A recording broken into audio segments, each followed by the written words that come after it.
All right, hello again. This is Jeff Scott, your instructor for the complete ASP.NET course. Where I'd made my mistake, and the reason that I was getting a mistake, I had two errors right here. Originally, this said themes equal themes, which was wrong. All right, so it should have been theme equal themes, I believe. Let's check. So I'm going to save that. And there's my page so far. There's my H1 header. There's my paragraph. And I put in a hyperlink, which gets us back to this article. Here is my label and my text box that have absolutely no extra formatting put in there. All right. And here is my label that I made black background with red text, and my custom label and my custom text box with orange, and I believe it had black text. But as you'll see, if I had wanted to, I could have always come back there, and in that CSS file, all right, for my custom text box, I could have made the color white, for example. And notice that if I did that, and if I run my theme test page again, now, well, I would have thought that was going to be white, but evidently it wasn't.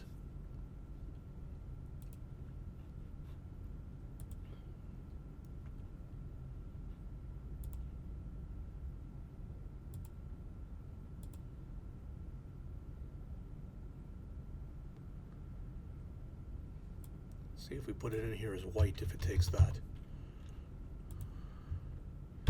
Custom text box, so that should be correct.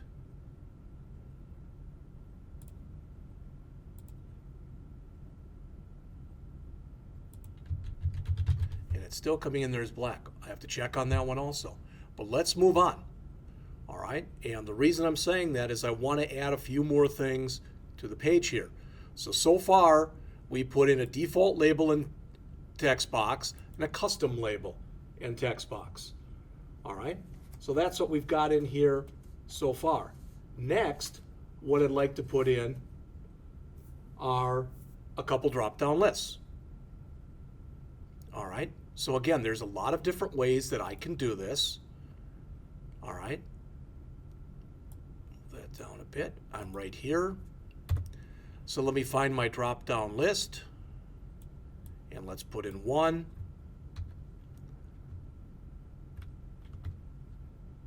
We'll keep the name of drop-down list 1. What you find after a while, I believe, is that you get comfortable putting things in here in whatever way you end up feeling comfortable. And what I mean by this, so this is the default drop-down list. Sometimes I like to put things in like this, all right, and put them in here. And sometimes I like to be in design mode. Sometimes I like to be in, sometimes I like to be in design mode, and sometimes I like to be in source code mode. Okay, so here's one of them. So that's the default one.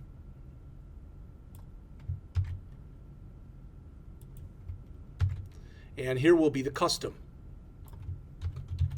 So again, you see how similar they are, except again, now it's picking up from the IntelliSense. I want the custom drop-down list. All right, I'm going to save this, and I'm going to run this again. And now you see my two drop-down lists. All right, there's nothing in them. I can put things in there. All right, and I will. Okay, just so it, because right now there's not really a whole heck of a lot in there, so I'll manually just put a couple things in there.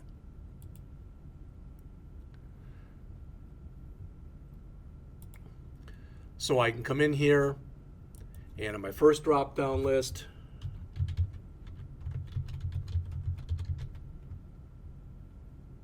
so in the default one here,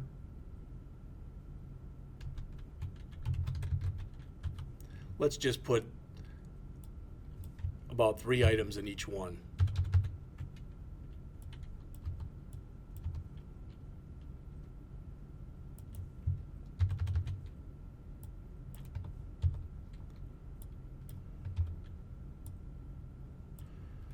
Actually, we'll put 4 in this one just so you can see it looks a little bit different, not just the coloring.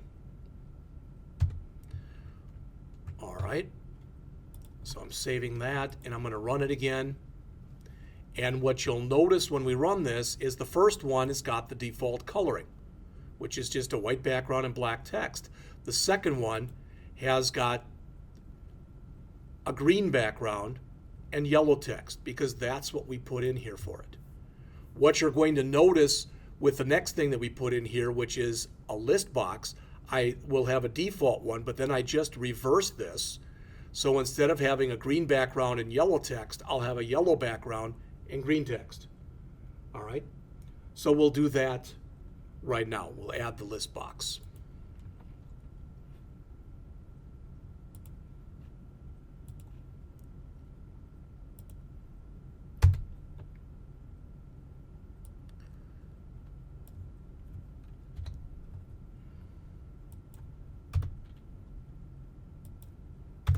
And because I've got default and custom, I like to keep that in there just so for my own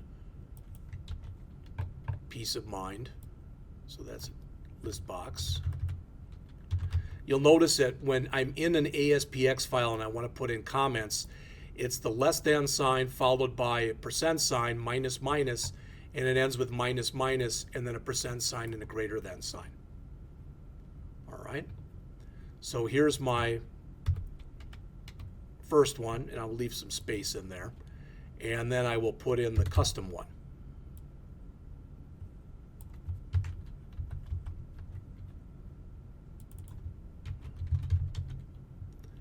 All right, so I'll come in here and I'll put in my list items,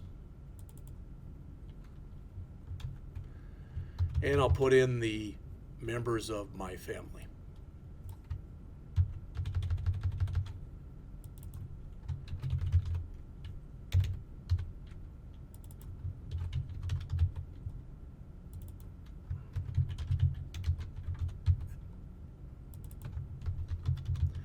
My wife, my 3 daughters, and my dog. All right, that's really enough. And then we'll do the same thing. Tell you what, I'll use my younger brother and his family.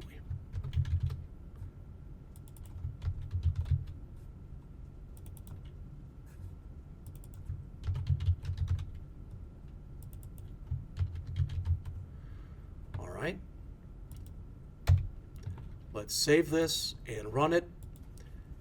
And what you'll notice again with the first one, there's the list box. I should have put a couple blank lines in there. I'll put them in a second. But there's the first. Wow, the second one isn't shown. Let's look at why. Did we add our CSS class attribute in there? Before we do that, all right, let's come in here and let's add a couple blank lines. All right. So here's our custom one. No, we didn't. So we have to come in here and say CSS class equals, and we want our custom list box. All right. So let's stop it and run it again. And now the second one, there it is. Just the opposite, yellow background and green text. Okay, so the page itself isn't real functional, but all I'm trying to do is just show you the effect of creating CSS classes for different controls. All right. So the only thing that I'll do now is I'll add a few buttons. Okay. In fact, let's add 3 buttons just to do something different because we've got 2 of all the rest of the stuff here. All right.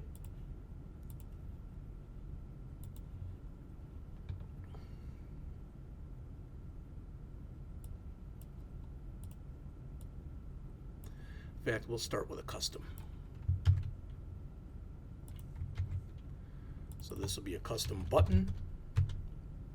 And we're just literally going to add 3 buttons in here. There's 1, It's 2. Oops. And here's 3. Okay, so there's going to be our 3 buttons in just a minute. So the first one will be custom, the second one will be a default, and the third one will also be a custom.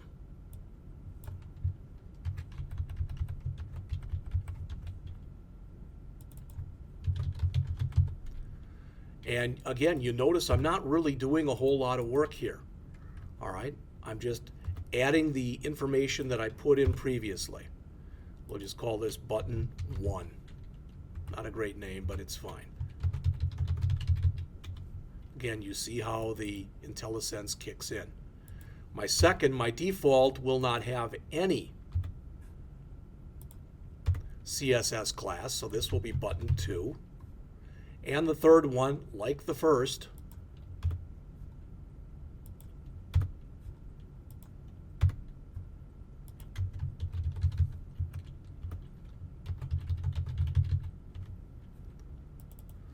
all right.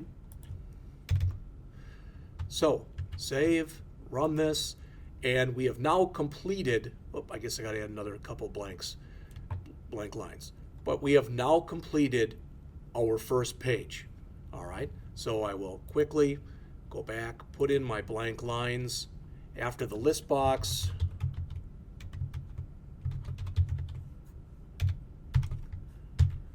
Run it one more time just to assure myself that it looks the way that I want it to look. There it is. Again, not a pretty page, but a very functional page, and a page that shows how we can go in and make a fair amount of changes, all right, and make that fair amount of changes using only CSS, all right? In the next lesson, I'm going to come back and recreate this same page using just skins.